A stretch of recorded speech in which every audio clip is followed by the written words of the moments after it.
तो आज हम जानेंगे टाइप्स ऑफ अकाउंट। तो अकाउंट 3 टाइप्स के होते हैं, personal account, real account and nominal account.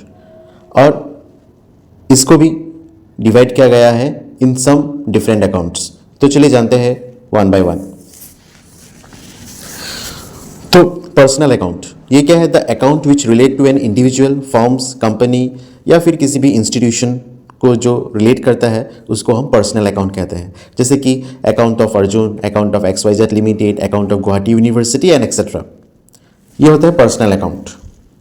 और पर्सनल अकाउंट को भी यहाँ पे 3 टाइप्स में डिवाइड किया है, जो कि फर्स्ट है natural personal account. Natural personal account होता है जो बिलोंग करता है to human beings, such as Deepak's account, Nayan's account, capital account, debtors account, creditors account etcetera, है ना, जो ह्यूमन बींग्स को बिलोंग करता है। नाउ नेक्स्ट है artificial account. This account do not have physical existence as human being, लेकिन ये काम करता है एज पर्सनल अकाउंट।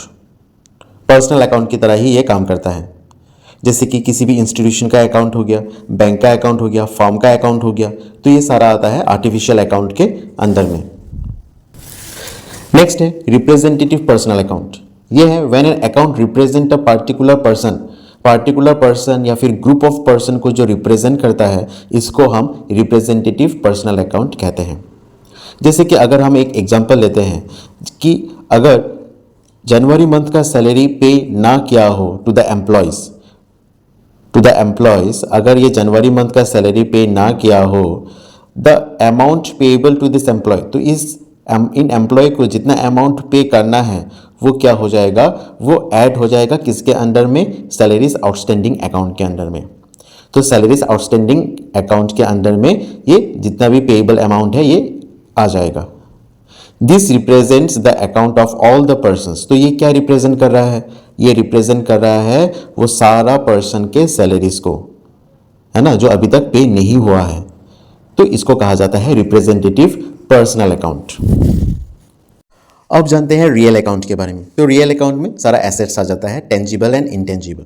टेंजिबल हमें पता है कि जो हम टच कर सकते हैं, दैट इज टेंजिबल, है ना, जैसे कि प्रॉपर्टी हो गया, है ना, तो ये हो गया टेंजिबल। इंटेंजिबल हो गया जैसे कि गुडविल, है ना, जो हमें दिखाई तो नहीं देता है but it has a value in the market. उसके बाद नॉमिनल अकाउंट आ जाता है। नॉमिनल अकाउंट में क्या आ जाता है? Expense and income of the business. तो ये सारा क्या था? Types of accounts.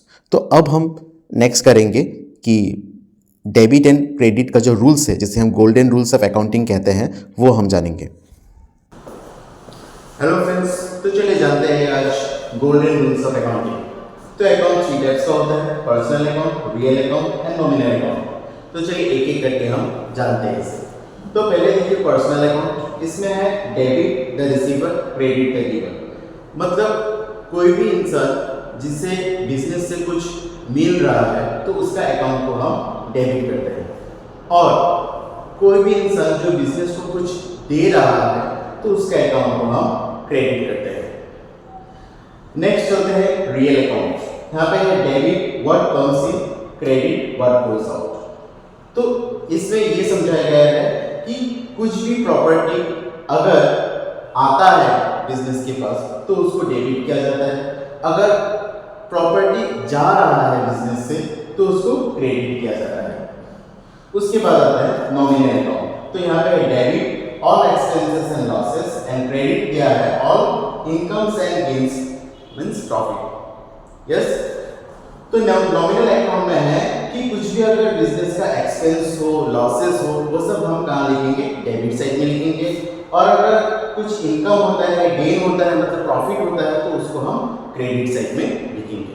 तो ये था गोल्डन रूल्स ऑफ अकाउंटिंग।